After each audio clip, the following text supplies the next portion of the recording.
What Riders for Health does is to rectify a really woeful situation. In Africa, rural Africa, women and children don't get access to health care because there are no vehicles in order to get the health workers to them. So they end up walking miles, the health workers walk miles, the women walk miles, and so we really focus on running and managing appropriate vehicles where there's no vehicle infrastructure.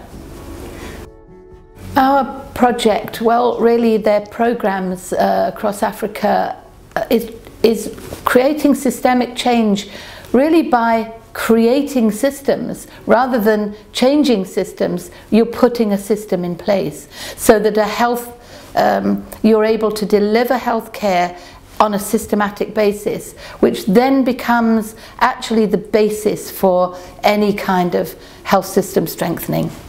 Talking to ministries of health, to the people who are very significant in the global health environment, to talk about how you move the cost for running transport up the agenda, because it gets tagged on at the bottom of a budget, of an agenda, and that's why often programs fail, because their intention is to reach people and actually they fail because the transport fails.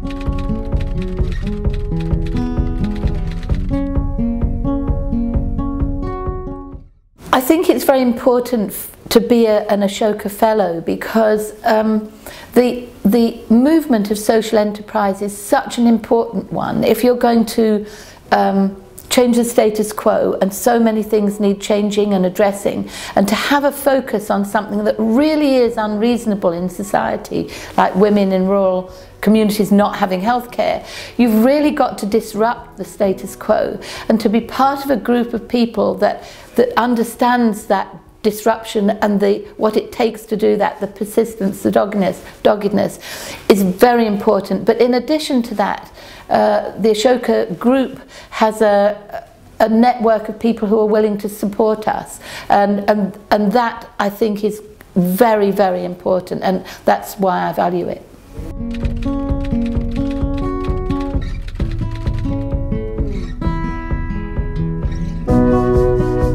I am Andrea Coleman, and I am an Ashoka Fellow.